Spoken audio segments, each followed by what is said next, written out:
छत्तीसगढ़ में फाइल लेकर साहबों के पीछे घूम रहे कर्मचारी, कॉन्फिडेंशियल रिपोर्ट यानी सीआर भरने की प्रोसेस की गई थी ऑनलाइन। तकनीकी खामी के चलते फाइलें काट रही चक्कर, डिजिटल व्यवस्था का दावा अधूरा। नमस्कार, मैं हूं अतुल द्विवेदी और आप देखना शुरू कर चुके हैं सूत्रधार।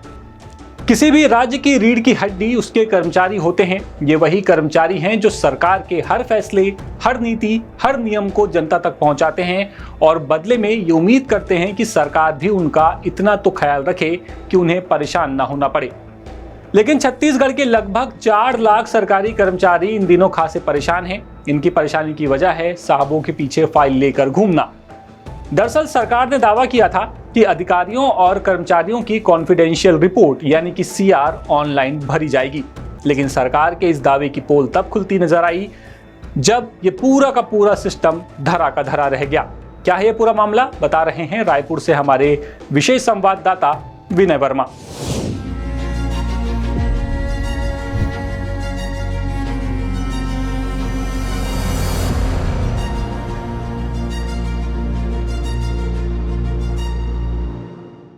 छत्तीसगढ़ में साय सरकार ने अधिकारियों और कर्मचारियों की कॉन्फिडेंशियल रिपोर्ट यानी सीआर भरने की प्रक्रिया ऑनलाइन कर दी थी। मकसद था फाइलों का झंझट खत्म होगा, समय बचेगा, पारदर्शिता बढ़ेगी। लेकिन तकनीकी खामी ने पूरे सिस्टम को उलझा दिया। अब हालात ये हैं कि कर्मचारी और अधिकारी फिर से पुराने तरीके से ऑफलाइन फाइल लेकर घूम रहे हैं और इसका असर ये हुआ कि एक तरफ कर्मचारी फाइल लेकर जिलों के चक्कर काट रहे हैं तो दूसरी तरफ अधिकारियों और अफसरों के तबादलों की प्रक्रिया और कठिन हो गई है। अधूरी सीआर के चलते प्रमोशन और डीपीसी भी प्रभावित हुई है। सरकार ने जो ऑनलाइन सीआर पोर्टल बनाया उसमें 3 कॉलम शामिल किए गए। पहला, प्रतिवेदी अधिकारी यानी कर्मचारी या अधिकारी खुद। इसके लिए संभागीय स्तर और जिला स्तर पर सहमति जरूरी होती है। कई मामलों में कलेक्टर या राज्य स्तरीय मुख्यालय से भी समीक्षा कराई जाती है। लेकिन ऑनलाइन पोर्टल में इनके लिए अलग कॉलम ही नहीं बनाया गया, यानी सिस्टम अधूरा तैयार किया गया। इस वजह से पूरी प्रक्रिया फिर से ऑफलाइन मोड में चली गई। फाइलें हाथों हाथ घूम रही हैं, डिजिटल प्रक्रिया सिर्फ नाम की रह गई। अब इस वजह से सबसे ज्यादा परेशान छोटे कर्मचारी हैं, क्योंकि जब वो फाइल लेकर सीनियर अधिकारियों के पास पहुंचते हैं तो कई बार समीक्षा अधिकारी दूसरे जिले में पोस्टेड मिलता है। ऐसे में कर्मचारियों को उसी जिले तक जाना पड़ता है। अगर वक्त पर साइन नहीं हुए तो पूरी सीआर अटक जाती है। इसीलिए कई कर्मचारी निजी खर्च पर यात्रा करने को मजबूर हैं। कुछ मामलों में कर्मचारी छुट्टी लेकर फाइलें पूरी करवाने में लगे हैं ताकि उनकी वार्षिक गोपनीय रिपोर्ट अधूरी न रह जाए। सरकारी सिस्टम में हर साल तबादले होते हैं, कलेक्टर बदलते हैं, संभागीय अधिकारी बदलते हैं, समीक्षा अधिकारी भी दूसरे जिलों में चले जाते हैं। लेकिन सीआर उसी अधिकारी से पूरी करवानी होती है जिसने संबंधित अवधि में काम देखा हो। यही वजह है कि एक जिले की फाइल दूसरे जिले तक घूम रही है। कई कर्मचारी रायपुर से बिलासपुर, दुर्ग से जगदलपुर या अंबिकापुर तक फाइल लेकर जा रहे हैं, सिर्फ इसलिए ताकि सीआर पूरी हो सके। अब अगर कर्मचारियों की सीआर अधूरी रहेगी तो होगा क्या, ये जान लीजिए। सीआर सिर्फ औपचारिक दस्तावेज नहीं है, ये कर्मचारियों के करियर से जुड़ा सबसे अहम रिकॉर्ड होता है। विभागीय पदोन्नति समिति यानी कि डीपीसी में सीआर को आधार माना जाता है। अगर रिपोर्ट अधूरी रह गई तो प्रमोशन रुक सकता है। कई कर्मचारियों के केस पेंडिंग बताए जा रहे हैं। वरिष्ठता सूची प्रभावित हो रही है। कुछ विभागों में पदोन्नति प्रक्रिया भी धीमी पड़ी है। सरकार ने सीआर प्रक्रिया के लिए वक्त भी तय किया है, लेकिन मौजूदा हालात में इन तारीखों का पालन मुश्किल हो रहा है। अब जरा आपको सीआर का पूरा कैलेंडर बताते हैं। 30 अप्रैल तक कर्मचारी और अधिकारियों को फॉर्म दिए गए। 15 मई तक कर्मचारियों को खुद मूल्यांकन करना था। 15 जून तक प्रतिवेदक अधिकारी मूल्यांकन करेंगे। 15 जुलाई तक समीक्षा पूरी होनी है। 16 अगस्त तक अंतिम रिपोर्ट सरकार को भेजनी है। सरकार लगातार ई ऑफिस और पेपरलेस व्यवस्था का दावा करती है, लेकिन सीआर जैसी महत्वपूर्ण प्रक्रिया अब भी आधी ऑफलाइन और आधी ऑनलाइन चल रही है। कर्मचारी संगठनों का कहना है कि पोर्टल बनाते वक्त पूरी प्रशासनिक प्रक्रिया को समझा ही नहीं गया। सरकारी विभागों में इस व्यवस्था को लेकर नाराजगी बढ़ रही है। कर्मचारियों का कहना है कि ऑनलाइन सिस्टम लागू करने से पहले ट्रायल होना चाहिए था। कुछ अधिकारियों का कहना है कि पोर्टल बनाने वाली एजेंसी को पूरी प्रक्रिया समझाई ही नहीं गई।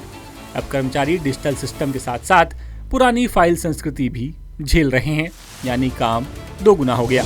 तो फिलहाल छत्तीसगढ़ के सूत्रधार में इतना ही। अब आप देखिए देश और प्रदेश की तमाम बड़ी खबरें, लेकिन उसके पहले हमारी वेबसाइट www.dasootra.com पर विजिट करना मत भूलिए। अपने सुझाव, अपनी शिकायतें हम तक आप यूट्यूब के जरिए पहुंचा सकते हैं। कमेंट कीजिए हमारी खबरों पर, कमेंट कीजिए हमारी वीडियोस पर। आपको क्या अच्छा लगता है, आपको क्या खराब लगता है, आप क्या देखना चाहते हैं, आप अपनी राय हम तक पहुंचा सकते हैं। तो फिलहाल मैं आपसे लेता हूं विदा, मुलाकात करूंगा किसी और खबर में। तब तक के लिए नमस्कार। ऑल इंडिया रेडियो न्यूज के मुताबिक मानसून ने मिजोरम के रास्ते देश में एंट्री कर ली है। एक्स पर की गई पोस्ट के मुताबिक इस साल मिजोरम में मानसून सामान्य समय से 6 दिन पहले ही आ गया है। हालांकि आईएमडी ने अभी तक मिजोरम में मानसून के एंट्री की पुष्टि नहीं की है। दरअसल मिजोरम में दक्षिण पश्चिम मानसून की बंगाल की खाड़ी वाली ब्रांच से बारिश होती है। इसका असर उत्तर पूर्व और बाद में उत्तर भारत पर पड़ता है। आईएमडी के मुताबिक मानसून को 26 मई तक केरल पहुंचना था, लेकिन पिछले 3 दिनों से केरल से 30 से 35 किलोमीटर दूर अटका हुआ है। केरल के तटीय इलाके, तमिलनाडु और कर्नाटक में बारिश हो रही है। डीजल महंगा होने से ट्रांसपोर्टर्स ने ट्रकों को खड़ा करना शुरू कर दिया है। हालात ये हैं कि देश भर में मौजूद 95 लाख ट्रकों में से करीब 20% यानी कि 19 लाख ट्रक सड़कों से हट गए हैं। इकोनॉमिक्स टाइम्स की रिपोर्ट के मुताबिक ये दावा किया गया है। रिपोर्ट के मुताबिक डीजल की कमी और ऊंचे दामों की वजह से ट्रांसपोर्ट कंपनियों ने माल भाड़ा भी बढ़ा दिया है। पश्चिम से उत्तर भारत जैसे मुख्य रूट्स पर भाड़े में 10 से 15% की बढ़ोतरी की गई है। 30 किलोमीटर तक की लोकल ढुलाई के दाम तो और भी ज्यादा बढ़े हैं। इसका असर आम जनता की जेब पर पड़ेगा, क्योंकि आने वाले दिनों में फल, सब्जी और राशन के दाम बढ़ सकते हैं। मध्य प्रदेश की मोहन सरकार मई के आखिरी हफ्ते में एक बार फिर से बड़ा कर्ज लेने जा रही है। राज्य सरकार भारतीय रिजर्व बैंक के जरिए 2800 करोड़ रुपए का कर्ज 2 अलग अलग किश्तों में उठा रही है। इसमें 1600 करोड़ रुपए और 1200 करोड़ रुपए की राशि शामिल है। चालू वित्त वर्ष 2026-27 में चौथी बार है जब सरकार बाजार से कर्ज ले रही है। इसके साथ ही इस वित्त वर्ष में अब तक लिए गए कुल कर्ज का आंकड़ा 9200 करोड़ रुपए तक पहुंच जाएगा। वित्त विभाग की तरफ से जारी अधिसूचना के मुताबिक राज्य सरकार ये कर्ज मध्य प्रदेश राज्य विकास ऋण के तहत आरबीआई के जरिए बॉन्ड जारी करके ले रही है। सोने चांदी के दाम में आज आने की 26 मई को गिरावट है। India Boolean and jewellers association के मुताबिक 1 किलो चांदी की कीमत 4,750 रुपए कम होकर 2,66,000 तक आ गई है। 10 ग्राम 24 कैरेट सोने का दाम 1,135 रुपए गिरकर 1,58,000 पर आ गया है। सोने में इस साल की शुरुआत में तेजी दिखी गई थी, लेकिन पिछले कुछ हफ्तों में मुनाफा वसूली और वैश्विक कारणों से इसमें गिरावट दर्ज की गई है। ईरान की रिवॉल्यूशनरी गार्ड्स ने दावा किया है कि उसने अमेरिका MQ-9 रीपर ड्रोन को मार गिराया। IRGC का कहना है कि ये ड्रोन ईरानी हवाई क्षेत्र में घुसाया था। ईरान ने कहा कि अगर अमेरिका संघर्ष विराम का उल्लंघन करता है तो उसे जवाब देने का पूरा अधिकार है। इसके पहले अमेरिकी सेना ने मंगलवार को हॉर्मुज स्ट्रेट के पास बारूदीन सुरंग बिछा रही बोट्स को निशाना बनाया था। इसके अलावा बंदर अब्बास पोर्ट के पास surface to air missile site पर भी हमला किया था। लेटेस्ट, इन्वेस्टिगेटिव और इन डेप्थ खबरें देखने के लिए ज्वाइन कीजिए द सूत्र का व्हाट्सएप चैनल, सब्सक्राइब कीजिए यूट्यूब चैनल, लाइक कीजिए फेसबुक पेज और पढ़ते रहिए www.dasootra.com।